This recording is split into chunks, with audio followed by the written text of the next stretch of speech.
정말 큰일 났습니다. 지금 트럼프가 관세에 대한 정책을 발표하면서 미국의 3대 지수가 폭락을 하고 있습니다. 이 영상을 보시는 대부분의 분들의 계좌가 폭격을 맞았을 것 같습니다. 역시 저도 그렇고요. 한번 제 계좌를 보여드리겠습니다. 제가 불을 522주 가지고 있습니다. 평단가는 424달러고 현재가는 465달러입니다. 불과 얼마 전만 해도 평가손익이 1억이 넘었었는데 거의 반토막이 났습니다. 지금 매수 원금은 2억 9,600, 평가 금액은 3억 5,600 나오고 있습니다. 2배, 3배짜리 레버리지 하신 분들은 마이너스로 전환되신 분들 꽤 있으실 것 같습니다. 제가 평단이 424달러인데 이번에 아마 제 평단 깨질 수도 있을 것 같거든요. 그래서 일단 상황을 좀 지켜봐야 될 것 같습니다. 그러면 우리가 이제 어떻게 해야 되냐, 오늘 좀 그 얘기를 좀 말씀드리고 싶습니다. 그래서 오늘 제가 말씀드리는 거 잘 들어보시면 그럼 내가 앞으로 어떻게 하겠다 그런 마음을 좀 결정하실 수 있을 것 같습니다. 조정장은 우리가 주식시장에서 고점 대비 10% 이상 하락을 할 때 조정장이라고 하고요. 그 다음에 약세장은 20% 이상 하락을 할 때 약세장이라고 합니다. S&P 500 지수를 추종하는 불을 기준으로 말씀드리면 현재 최고점 대비 17.5% 하락을 했거든요.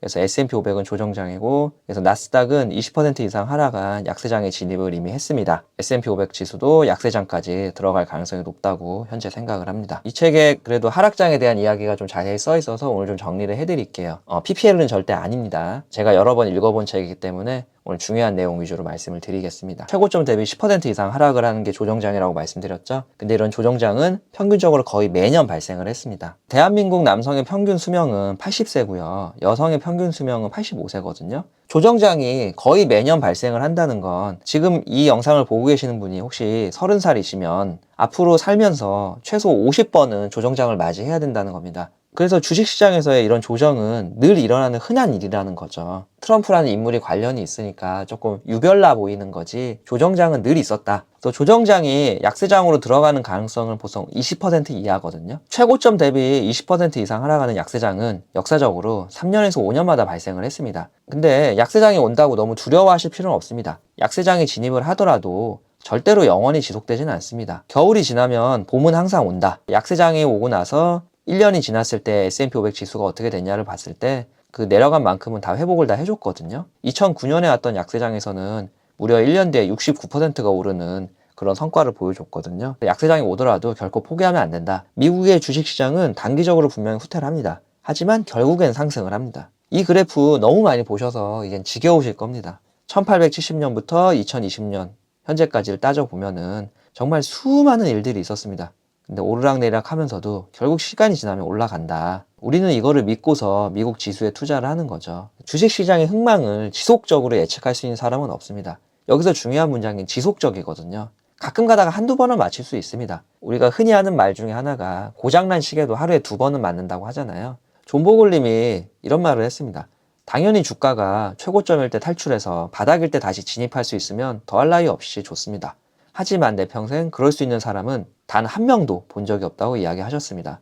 얼마 전에 최고가 찍었을 때 팔고 이번에 다시 하락했을 때 샀으면 너무 좋았을 텐데 왜 나는 그런 능력이 없을까? 분명히 자책하고 계시는 분들이 있을 거거든요.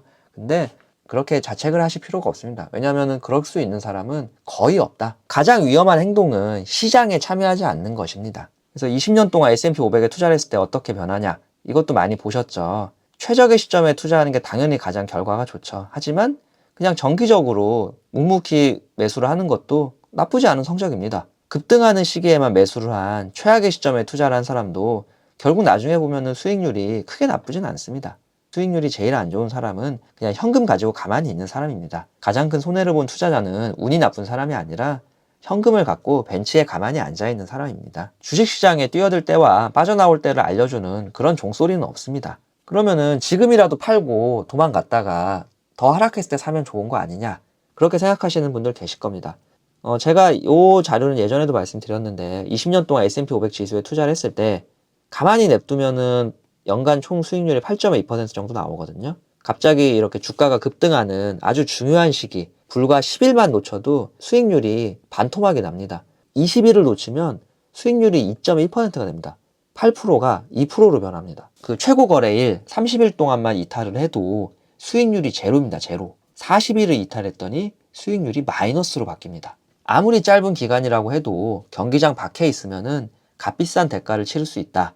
주식시장에서 가장 좋은 거래일을 며칠만 놓쳐도 수익률에는 아주 치명적이다. 내가 지금 당장 주식을 팔고 도망을 갔을 때 이 최고 거래일을 놓치게 되면은 20년을 투자하는 게 아무 의미 없다.